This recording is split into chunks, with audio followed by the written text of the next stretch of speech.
हमारी जो पृथ्वी गोल गोल घूमती है वो कैसे घूमती है? देखो, किसी भी वस्तु को गोल गोल घूमने के लिए, मान लेते हैं एक धुरी है ये, इसके अराउंड गोल गोल घूमने के लिए गैलीलियो साहब थे एक, ठीक है, उनको जो है पता नहीं क्या मतलब खुजली थी हर चीज में नौटंकीबाजी करने की।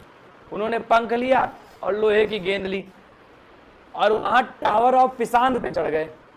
एक पिसान का टावर था, उस पर चढ़ गए और वहां से दोनों चीजें गिरा दिए। गिराने के बाद उन्होंने एक चीज देखी कि जो बॉल है, जो गेंद है, हेडिंग डालो ग्रेविटेशन, गुरुत्वाकर्षण, गुरुत्वाकर्षण,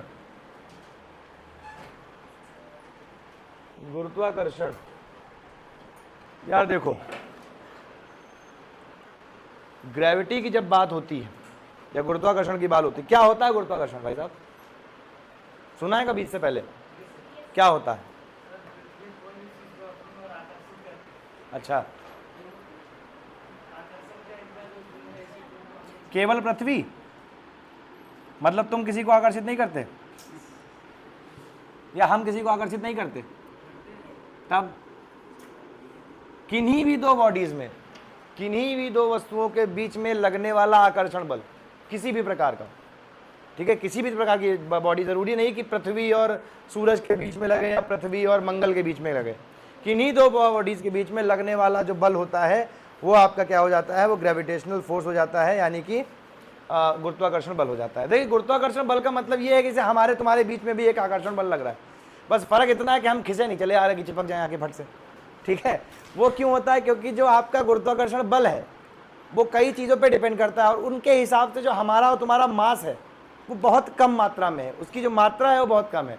इस वजह से वो हमें फील नहीं होता, हमें शो नहीं होता, वरना हर वक्त हर दिए गए समय पर एक एक पॉइंट पर दो वस्तुओं के बीच में, दो बॉडीज के बीच में वो बल लग ही रहा होता है किसी न किसी रूप में। ठीक है?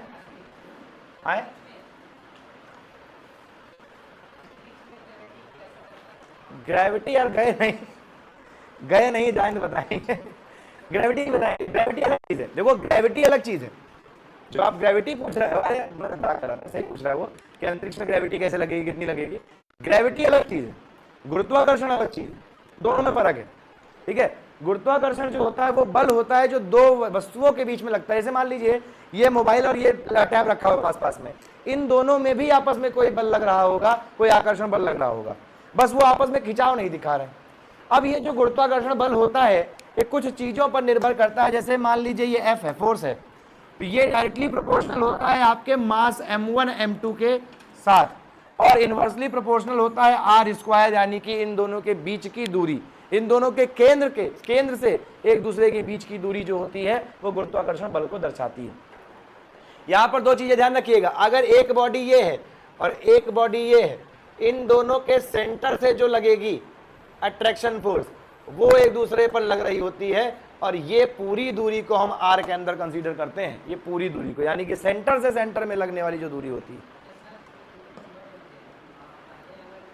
वो चुंबकीय बल होता है। हाँ, यहां पर पॉजिटिव नेगेटिव ऐसा कुछ नहीं है, ठीक है। यहां पर बस दो लोगों के बीच में आकर्षण बल लगता है, वो आकर्षण बल जो है वो हमेशा ही लगेगा, ठीक है। आ जाओ।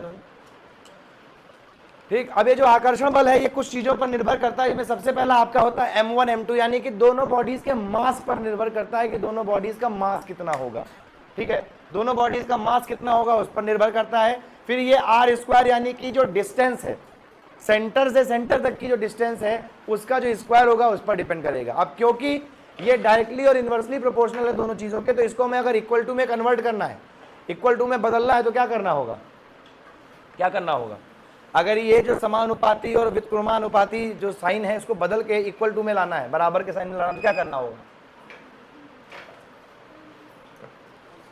अरे इसमें कल आओ ना हो सको मतलब थोड़ी होता है। जब भी यहाँ पर ये साइन हटा के इज इक्वल टू आएगा तो एक कांस्टेंट आता है, एक स्थिर मूल्य आता है, एक कांस्टेंट आता है, और यहाँ पर वो कांस्टेंट क्या रहेगा? g रहेगा।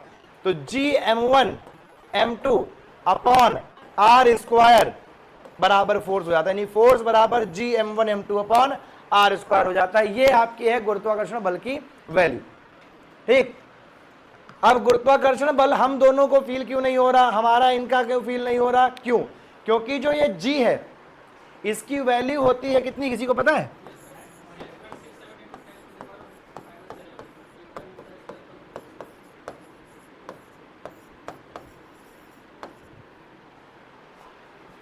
ये जो g की वैल्यू है ये होती है 6.67 into 10 to the power -11 newton metre square kg square.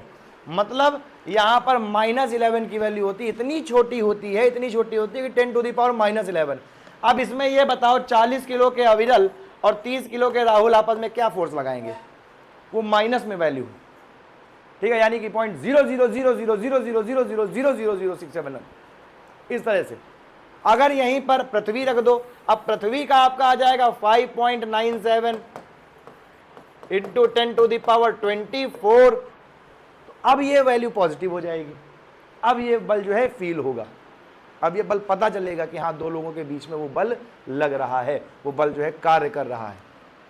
ये जो गुरुत्वाकर्षण बल होता है ये हमारे जो यूनिवर्स है, जो हमारा ब्रह्मांड है, उसके लिए बहुत महत्वपूर्ण बल होता है। हमारा पूरा का पूरा सोलर सिस्टम इसी गुरुत्वाकर्षण बल पर आधारित है, इसी पर निर्भर करता है, इसी की मदद से कार्य और संचालित करता है। हमारी जो पृथ्वी गोल गोल घूमती है वो कैसे घूमती है? देखो, किसी भी वस्तु को गोल गोल घूमने के लिए, मान लेते हैं एक धुरी है ये, इसके अराउंड गोल गोल घूमने के लिए इसको एक बल की आवश्यकता होती है जिसको बोलते हैं सेंट्रीपिटल फोर्स, है ना, सेंट्रीपिटल बल बोलते हैं उसको, हिंदी में क्या बोलते हैं उसको? अभिकेंद्री बल। हाँ अभी ना अपकेंद्री, अच्छा अपकेंद्री बल बोलते हैं उसको। तो जो सेंट्रीपिटल फोर्स होता है वो हमेशा बाहर से अंदर की तरफ, सेंटर की तरफ लगता है, जो इसको बैलेंस रखता है।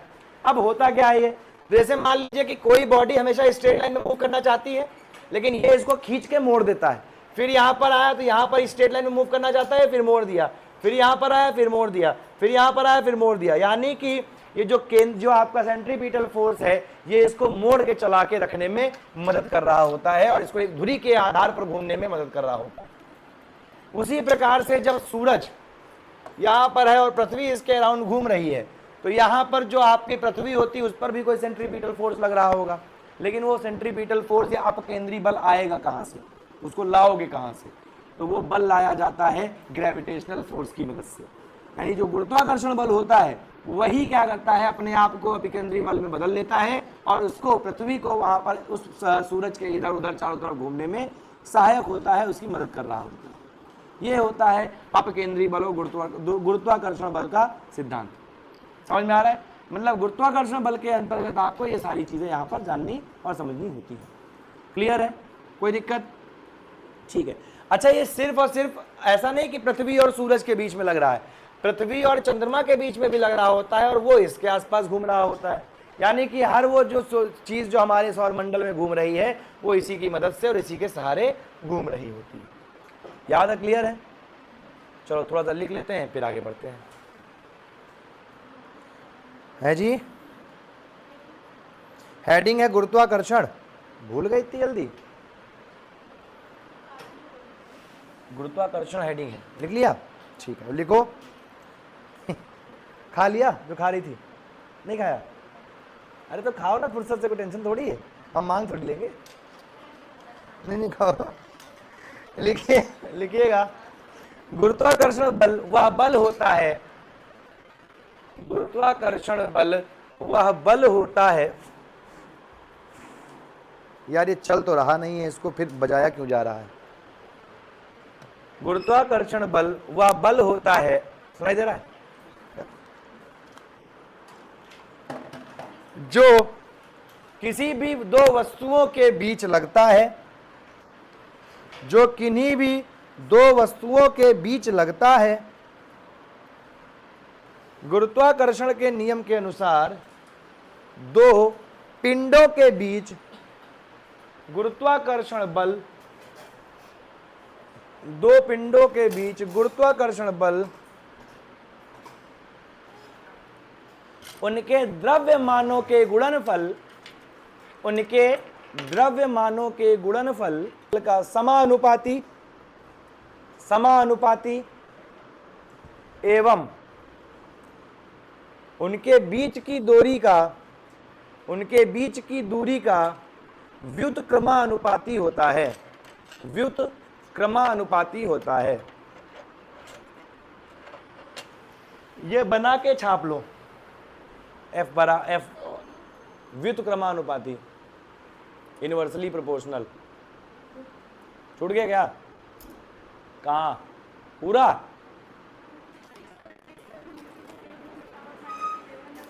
वो हटा दो, बाद में लिखाएंगे। अभी वो जी की वैल्यू है, वैसे बड़े वाला जो जी है कैपिटल जी, इसके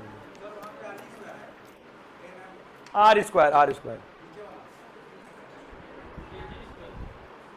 इसको क्यों लिख रहे हो? ये अभी नहीं, इसको हटा दो, सिर्फ इतना छापो, ये वाला पूरा डायग्राम बना के, ये फॉर्मूला बस, बाकी हम आगे बताएंगे अभी।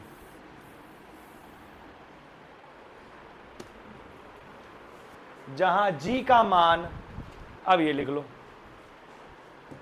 6.67 गुणे 10 की power -11 nm square by kg square, kilogram. ठीक है। अच्छा, अब एक बात बताओ मुझे, अगर ये आर स्क्वायर यानी कि ये दूरी कम हो जाए तो इस बल पर क्या प्रभाव पड़ेगा? अगर ये दूरी कम हो जाए तो बल पर क्या प्रभाव पड़ेगा? चलो अच्छा ठीक है, R बराबर 2R हो जाए, अब बताओ R बराबर, आप बताइए, R बराबर 2R हो जाए तो क्या होगा? आए दूरी तो बढ़ी गई, ऑब्वियस सी बात है, इसका प्रभाव क्या पड़ेगा वो बताइए। क्या? बल।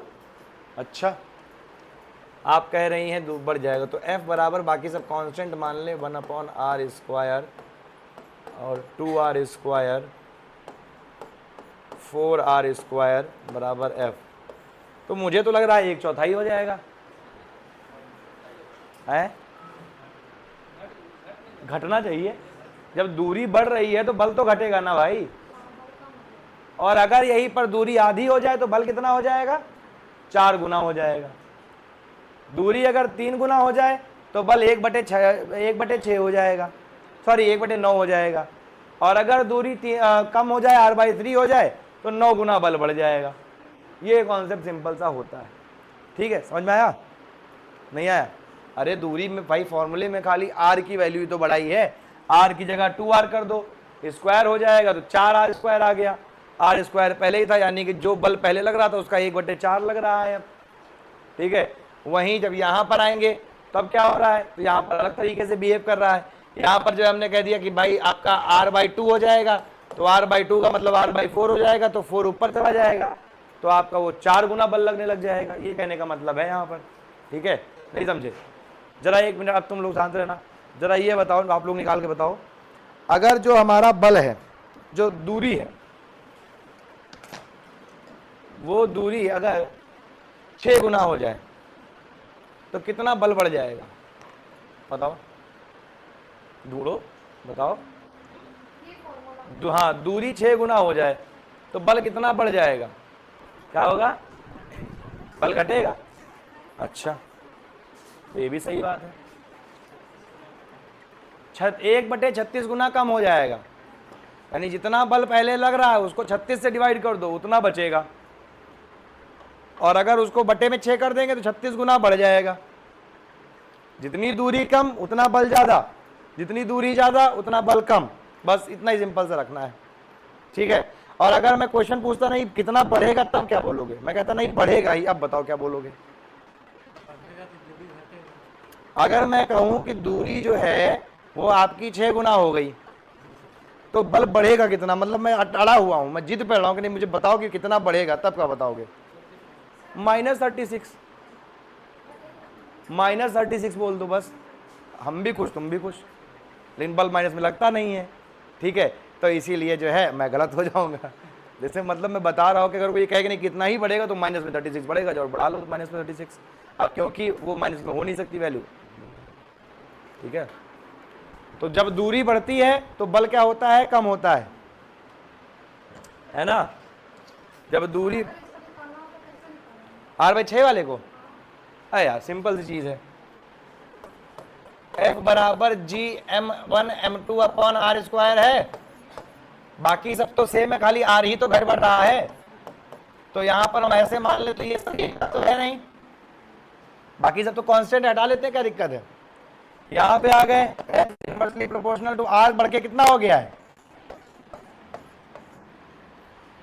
फिर आ जाओ f is inversely proportional to 1/36 r square, 1/r² तो पहले वाला ही था, तो यानी कि f बराबर हो जाएगा f/36, f1/36, तो 36 से डिवाइड कर दो, जो आएगा वो आ जाएगा। इस तरीके से निकाल सकते हो।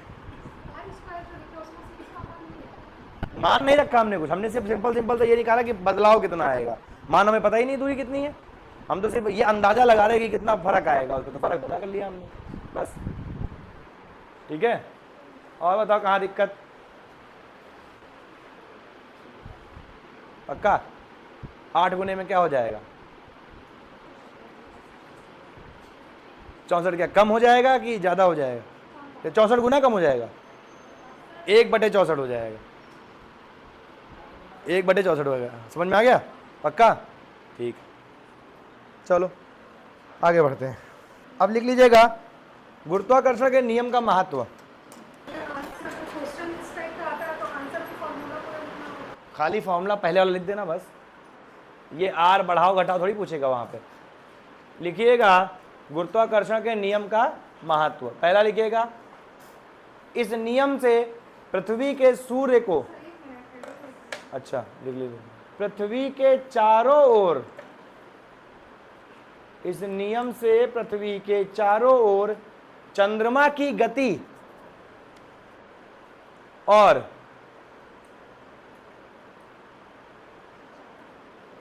पृथ्वी के चारों ओर चंद्रमा की गति और स्थिति की जानकारी मिलती है।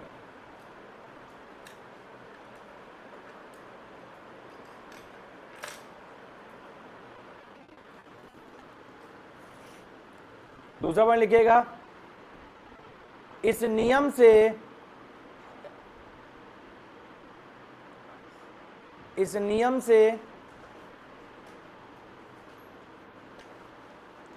सूर्य के चारों ओर ग्रहों के गति की जानकारी मिलती है। ग्रहों के गति की जानकारी मिलती है। ग्रहों के गति की जानकारी मिलती है। फिर लिखिएगा इस नियम से पृथ्वी पर ज्वार भाटे के सिद्धांत को समझा जा सकता है। ज्वार भाटे के सिद्धांत को समझा, इस नियम से पृथ्वी पर ज्वार भाटे के सिद्धांत को समझा जा सकता है। नेक्स्ट हेडिंग है मुक्त पतन या फ्री फॉल। मुक्त पतन या फ्री फॉल। मुक्त पतन क्या होता है, तो भैया देखो गैलीलियो साहब थे एक, ठीक है, उनको जो है पता नहीं क्या मतलब खुजली थी हर चीज में नौटंकीबाजी करने की। वो एक बार गए वो पंख लेके, उन्होंने पंख लिया और लोहे की गेंद ली और वहां टावर ऑफ पिसांद पे चढ़ गए। एक पिसांद का टावर था, उस पर चढ़ गए और वहां से दोनों चीजें गिरा दिए। गिराने के बाद उन्होंने एक चीज देखी कि जो बॉल है, जो गेंद है, वो फट से नीचे गिर गई और जो फेदर था, जो पंख था, वो धीरे धीरे टहलता धीरे धीरे नीचे गिरा। गैलीलियो साहब ने उससे पहले थ्योरी ये दी थी कि भाई आप ऊंचाई पर से किन्हीं भी दो वस्तुओं को गिराइए, उनके गिरने का समय और गति लगभग सेम रहेगी। तो अब ये तो कहीं ना कहीं उनकी बात जो है गलत हो जाती। तो उन्होंने इसके पीछे का कारण ये बताया कि क्योंकि पंख हल्का है और हल्का होने के कारण इस पर जो है वायु का दबाव और वायु का रेजिस्टेंस जो है लग रहा है, घर्षण लग रहा है, इस वजह से इसको गिरने में समय लगा। यदि हम कुछ और एग्जाम्पल लें तो इन्होंने क्या किया, फिर 3 गेंद ले गए अलग अलग भार की, एक हल्की, एक भारी, एक और भारी, और तीनों गेंदों को एक साथ गिराया। अब तीनों गेंदें एक साथ गिरी और इन्होंने यहाँ पर प्रूव कर दिया था। इससे यह प्रूव होता है, इससे यह साबित होता है कि अगर हम क्या करें कि अगर हम जो है एक वैक्यूम सिस्टम बना दें या एयर रेजिस्टेंस को रिड्यूस कर दें, कम कर दें, तो उसके बाद जो ज़मीन पर गिरने की स्पीड होती है, जो गति होती है, वो एक समान होगी सभी के लिए। ठीक है, सभी वस्तुओं के लिए गिरने की गति समान होगी, चाहे मोटा आदमी हो चाहे दुबला आदमी हो, छत से फेंकोगे तो दोनों बराबर की गति से ही नीचे गिरेंगे। ठीक है, तो ये कहते हुए क्या किया गया, वहां पर आगे बढ़ा गया। ठीक, अब इस बात को प्रूव करने के बाद में एक बॉयल नाम के व्यक्ति आए। बॉयल ने क्या किया, उस टाइम पे नई नई उन्होंने वैक्यूम मशीन बनाई थी। वैक्यूम मशीन क्या होती है, जिसके अंतर्गत कोई हवा ना हो। ठीक है, तो उन्होंने वैक्यूम क्लीनर नहीं, वैक्यूम मशीन, वैक्यूम क्लीनर अलग होता है। वैक्यूम मशीन के अंतर्गत क्या होता है, या वैक्यूम पंप के अंतर्गत क्या होता है, उसके अंतर्गत कोई हवा नहीं होती, वो पूरा आपका ब्लैंक होता है। तो एक ऐसा उन्होंने ग्लास बनाया और उसमें क्या किया, इस एग्जाम्पल को किया, और इस एग्जाम्पल में क्या हुआ कि जो आपका पंख था और गेंद थी दोनों बराबर ही गिरे, और इससे ये साबित हो गया कि वैक्यूम में ये फ्री फॉल होता है। और यहां से इन्होंने ये बताया कि यदि किसी भी प्रकार का वायु घर्षण ना हो, वायु दबाव ना हो, तो जो वस्तुएं हैं वो एक ही गति से नीचे की तरफ गिरती हैं। और क्योंकि उनकी गति में धीरे धीरे बदलाव हो रहा होता है और सभी एक ही गति से बदलाव कर रही होती हैं, तो सबका जो त्वरण होगा वो भी एक समान ही होगा। सबका जो त्वरण होगा वो एक समान होगा, और उस त्वरण को किससे बताया जाएगा, समझाया जाएगा, उसको जी से समझाया जाएगा। ठीक, अब यहां पर इन्होंने कहा कि देखिए पृथ्वी पर कोई भी वस्तु होती है, एक्स वाई जेड, मान लेते हैं हम भी खड़े हैं, तो हम भी पृथ्वी पर क्यों खड़े हैं कि हमारे पर एक बल लग रहा है। वो बल कौन सा है, गुरुत्वाकर्षण बल है। क्योंकि हम पर गुरुत्वाकर्षण बल लग रहा है और पृथ्वी हमको अपनी तरफ खींच रही है, इस वजह से हम पृथ्वी के पास यहाँ पर खड़े हुए हैं, पृथ्वी पर यहाँ पर खड़े हुए हैं, पृथ्वी पर यहाँ पर खड़े हुए हैं। मतलब कोई ऐसा भी होगा जो पृथ्वी के गोले के नीचे लटका हुआ होगा, ऐसा उसको, हालांकि उसको फील नहीं होगा लटका हुआ, लेकिन लटका हुआ होगा किसी न किसी रूप में। ठीक है, तो मतलब कहने का ये है कि हम क्या कर रहे हैं, हम गुरुत्वाकर्षण बल से पृथ्वी से जुड़े हुए हैं। अब यहां पर जो पृथ्वी के गुरुत्वाकर्षण बल से जुड़े हुए हैं, इसी कंडीशन में हम छत पे चले जाए और वहां से कूद जाए, तो हम कितनी गति से नीचे गिरेंगे ये भी निकालना जरूरी है। ठीक है, क्रिश बनेगा ना बने, लेकिन जो है वो पहाड़ पे जो सोनम वाला केस हुआ था वो जरूर हो जाएगा। ठीक है, तो मतलब जो है यहाँ पर हमको ये भी निकालना होगा कि कितने त्वरण से हम नीचे की तरफ जा रहे हैं, कितनी गति में बदलाव से नीचे की तरफ जा रहे हैं, ये कैसे निकलेगा। फिर यहाँ पर कहा गया कि हमारे पर बल कितना लग रहा है, G M upon R square लग रहा है। अच्छा, बल का एक और मतलब भी होता है, बल का मतलब बल होता है, उसको निकालने का एक और तरीका होता है, वो क्या होता है, MA, यानी फोर्स इक्वल टू MA, बल बराबर MA। यहां पर त्वरण क्या चीज थी, mg, तो क्या हम MA को mg लिख सकते हैं, लिख ही सकते हैं। यानी कि यहां पर mg बराबर हो गया g m upon R square. यहां जो कैपिटल M है, जो बड़ा वाला M है, वो पृथ्वी के द्वारा लगाए जाने वाला मास है और छोटा मास हमारा है। अब इधर भी मास हमारा, इधर भी मास हमारा, हमने क्या किया, दोनों को कैंसल आउट कर दिया। यानी कि जो छोटा g होता है इसकी वैल्यू आ जाएगी gm अपॉन आर स्क्वायर। यानी कि मुक्त पतन के दौरान जो हमारा त्वरण होता है उसका मूल्य कितना होता है, तो g बराबर gm अपॉन आर स्क्वायर के बराबर होता है। इसी त्वरण की गति से हम लगातार पृथ्वी की ओर खींचे चले जाएंगे, गिरते चले जाएंगे। ये पूरा सिद्धांत होता है the concept of acceleration due to gravity, और यही होती है आपकी ग्रेविटी, यानी कि गुरुत्व। यह गुरुत्व का सिद्धांत होता है जो ये बताता है कि हमारा जो मुक्त पतन है वो कितनी तेजी से होगा और कहाँ पर हो रहा होगा, किस तरीके से हो रहा होगा। ठीक है, हर जगह हमारी जो स्पीड रहती है वो सेम रहती है, त्वरण एक जैसा रहता है, इसीलिए जो जी है वो हमारा कांस्टेंट रहता है। अब यहाँ पर एक चीज़ हमको बतानी है, वो ये है कि जो हमारे जी की वैल्यू है वैसे तो यूनिवर्सल रहती है, लेकिन एक चीज़ यहाँ पर बदल जाती है। वो क्या है, बदल ये जाता है कि जब हम जी की बात करते हैं तो पोल पर और इक्वेटर पर जो जी की वैल्यू होती है वो अलग अलग होती है। यानी पोल पर अलग होती है, इक्वेटर पर अलग होती है। तो अब मुझे ये बताओ कि कहाँ पर अलग, मतलब कहाँ पर ज़्यादा होगी जी की वैल्यू और कहाँ पर जी की वैल्यू कम होगी। ठीक है, आप इस फॉर्मूले को ध्यान से देखो और बताओ। हाँ बेटा बताओ, हाँ तुम ही बताओ, हाथ उठा रही थी ना। अधिक होगी, क्यों क्यों क्यों क्यों गुरुत्व वहां पर कम क्यों होगा? बताइए भाई साहब। फॉर्मूले को ध्यान से देखिए और अर्थ के बारे में, पृथ्वी के बारे में एक सिद्धांत आपने बचपन में पढ़ा होगा कि पृथ्वी एक संपूर्ण गोला नहीं है। अब याद आया? तो बताओ फिर। हाँ, तो त्रिज्या छोटी होगी तो बल अपने आप ज्यादा हो जाएगा। क्यों? इनवर्सली प्रोपोर्शनल है ना। इसीलिए आप देखोगे तो पोल क्या था, पृथ्वी क्या है, यहां पर हल्की चपटी हुई है और यहां फैली हुई है, बलजी है ना ऐसे है। तो यहां की जो त्रिज्या है वो थोड़ी सी ज्यादा होगी और यहां केवल r होगा। तो क्योंकि यहां पर ज्यादा है तो त्रिज्या ज्यादा होगी, तो बल अपने आप क्या हो जाएगा? कम हो जाएगा। समझ गए? कोई तकलीफ, परेशानी, दिक्कत, समस्या? ठीक है, यही लिखना है इसमें। पोल पर हमारे पास ज्यादा हो जाएगी। अच्छा, अगर हम चंद्रमा पर चले जाए तो कितना होगा?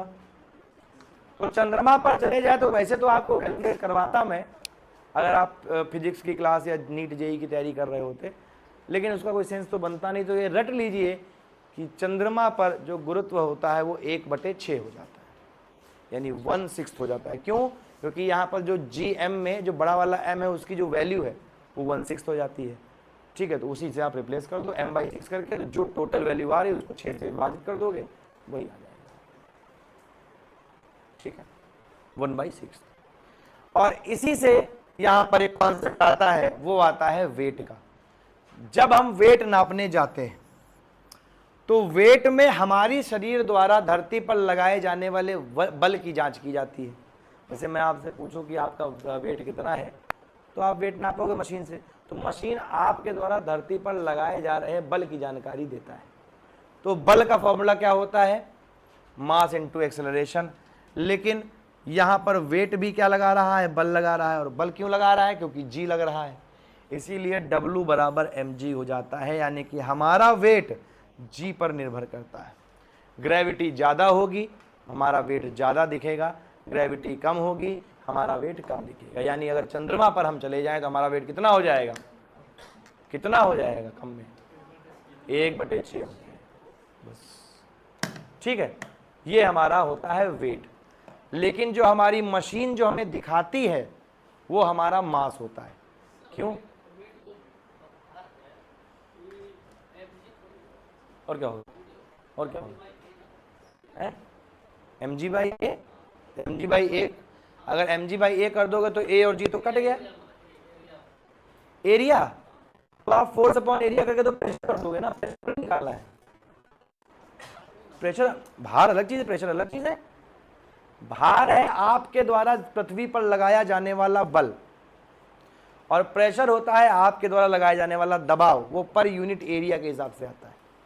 ठीक है, तो ये दोनों में फर्क है। जैसे भार है तो वो आपके शरीर का हमेशा उतना ही रहेगा। अगर 62 किलो देखोगे, या जो आपका शरीर, आप लेटे रहो बैठे रहो, एक ही तरह का प्रेशर लगेगा। लेकिन प्रेशर खड़े हो तो ज़्यादा लगेगा, लेट जाओगे तो कम प्रेशर लगेगा। ठीक है, जैसे कि आप लगातार खड़े रहो पूरा दिन तो थकान ज़्यादा होगी, आप लेट जाओ कोई थकान नहीं होगी, है ना। तो आपका एरिया बढ़ गया कांटेक्ट का, तो प्रेशर कम लग रहा है, प्रेशर कम लग रहा है, बॉडी में कम थकान आएगी। ये आपका होता है। ठीक है, तो भार बराबर mg होता है। लेकिन क्योंकि आपकी बॉडी जो है वो मास को नापती है, इसीलिए वहाँ पर आप देखोगे तो जो मशीन होती है, मशीन क्या करती है, उसको एडजस्ट कर दिया जाता है पहले से ही।